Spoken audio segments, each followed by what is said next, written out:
بسم اللہ الرحمن الرحیم۔ آج ہم اردو کی چوتھی کتاب کے صفحہ نمبر 30 پر موجود نظم پڑھیں گے، جس کا عنوان ہے قائد اعظم۔ قائد اعظم جیسا کہ ہم جانتے ہیں ہمارے عظیم رہنما کا نام ہے، جنہوں نے پاکستان بنایا، جن کی محنت کی وجہ سے ہمیں ہمارا آزاد وطن ملا۔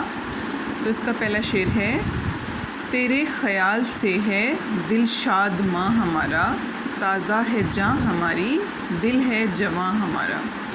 پہلے شعر میں شاعر کہہ رہا ہے کہ ہم قائد اعظم کو سوچنے کی وجہ سے، ان کے خیالات کی وجہ سے خوش رہتے ہیں، ہمارا دل خوش ہوتا ہے یہ سوچ کر ہی کہ ہمارا لیڈر، ہمارا رہنما کتنا عظیم ہے۔ تازہ ہے جاں ہماری، یعنی ہم میں ہمت اور توانائی کس وجہ سے ہے؟ قائد اعظم کی ہمت اور جرأت کا سوچ کر ہمارے جاں میں بھی ہمت ہے اور وہ تازہ دم ہے، اور دل ہمارا جواں ہے، یعنی وہ بھی جرأت مند اور بہادر ہے۔ تیری ہی ہمتوں سے آزاد ہم ہوئے ہیں، خوشیاں ملی ہیں ہم کو، دل شاد ہم ہوئے ہیں۔ تیری ہمت کی وجہ سے، یعنی تیری کوششوں کی وجہ سے، ہم بہت اچھی طریقے سے جانتے ہیں کہ ہمارا ملک قائد اعظم کی محنت اور کوشش کی وجہ سے آزاد ہوا۔ انہوں نے ہماری رہنمائی کی، تمام مسلمانوں کے آگے رہنما بن کے چلے، تو یہ قافلہ چلتے چلتے اپنا ملک آزاد کرنے میں کامیاب ہوا۔ تو جس سے ہمیں خوشیاں ملی، یعنی ہمیں آزاد وطن کی خوشی کس وجہ سے ملی؟ قائد اعظم کی وجہ سے۔ تو خوشیاں ملی ہیں ہم کو، دل شاد ہم ہوئے، یعنی ہمارا دل اسی وجہ سے خوش ہے کہ ہم آزاد ہیں۔ آزادی ہماری خوشی کی وجہ ہے، اس کا باعث ہے۔ تجھ سے ہی لہلہایا یہ گلستاں ہمارا، گلستان کہتے ہیں باغ کو، اور لہلایا، لہلانا، یعنی ہمارا یہ باغ اسی وجہ سے لہلا رہا ہے، سرسبز ہے، سرسبز باغ ہی لہلاتے ہیں، کس کی وجہ سے؟ قائد اعظم کی وجہ سے۔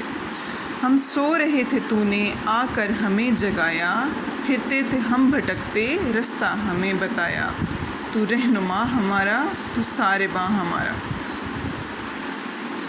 ہم سو رہے تھے، یعنی ہمیں شعور نہیں تھا، آگاہی نہیں تھی کہ ہمیں اپنا ملک آزاد کروانا ہے اور ہمیں اپنی زندگی کس طرح سے گزارنی ہے۔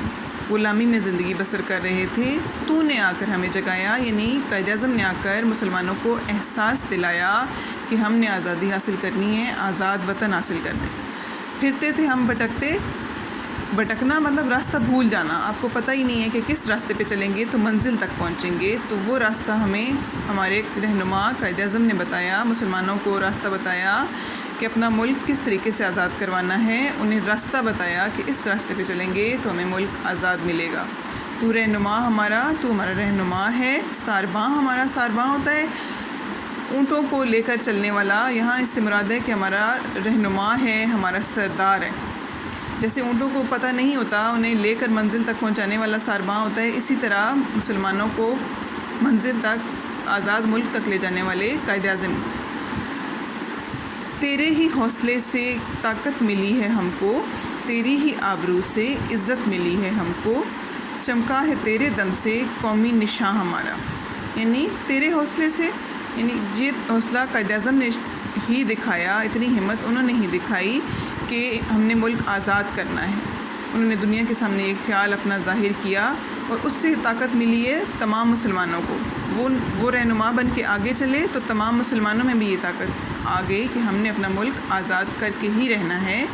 تیری ہی آبرو سے عزت ملی ہے ہم کو۔ قائد اعظم چونکہ وکیل کے طور پر بھی بہت عزت رکھتے تھے، اور پھر سیاست میں آ کے بھی انہوں نے اپنا مقام حاصل کیا، تو انہوں نے اپنا مقام حاصل کیا، اس کے ساتھ ہی ان کی وجہ سے مسلمانوں کو عزت ملی اور ان کو اپنا آزاد وطن حاصل ہوا، اپنا ملک ملا۔ چمکا ہے تیرے دم سے قومی نشاں ہمارا۔ قومی نشاں ہوتا ہے قومی پرچم۔ تو یہ کس وجہ سے ہمیں ملا؟ جب آزاد ملک ہوتا ہے تو تبھی اس کو اپنا پرچم حاصل ہوتا ہے، آزاد قوموں کے پرچم ہوتے ہیں، تو قائد اعظم کی وجہ سے ہمیں ہمارا قومی پرچم ملا۔ اس دیس میں ابھی تک چرچا ہے عام تیرا، جس شخص کو بھی دیکھا لیتا ہے نام تیرا، دل تیری یاد سے ہے اب تک جواں ہمارا۔ چرچا، شہرت، اس دیس میں ابھی تک تیری شہرت ہے قائد اعظم کی، جب تک یہ ہمارا ملک رہے گا انشاءاللہ تا قیامت، تب تک اس ملک کے نام کے ساتھ ساتھ قائد اعظم کا نام رہے گا، اور اس ملک کا ہر شخص قائد اعظم کا نام لیتا رہے گا کہ ان کی کوششوں سے ہی ہمیں آزاد وطن ملا۔ دل تیری یاد سے ہے اب تک جواں ہمارا، یہ قائد اعظم کی یاد ہے جو دلوں کو ہمت دیتی ہے۔ آخری شعر ہے، ہم جو قدم اٹھائیں آتی ہے یاد تیری، ہم جس طرف بھی جائیں آتی ہے یاد تیری، تجھ سے رواں دواں ہے یہ کارواں ہمارا۔ یہاں پہ شاعر کہہ رہا ہے کہ ہم جو قدم بھی بڑھائیں، جتنی ترقی کریں تو ہمیں قائد اعظم کی یاد آتی ہے، ہم جس طرف بھی جائیں آتی ہے یاد تیری۔ ہمیں آگے بڑھنے کے لیے قائد اعظم کی تعلیمات ساتھ ساتھ یاد رہتی ہیں، جس طرح ہمیں انہوں نے تعلیم دی، کام کام اور بس کام، تو یہ چیز آگے بڑھنے کے لیے، ترقی کرنے کے لیے ہمارے لیے رہنمائی کرتی ہے، اور اسی وجہ سے ہمارا قافلہ رواں دواں ہے۔ اس نظم کی بہت اچھے طریقے سے آپ نے پڑھائی کرنی ہے اور مشکل الفاظ کی املا تیار کرنی ہے۔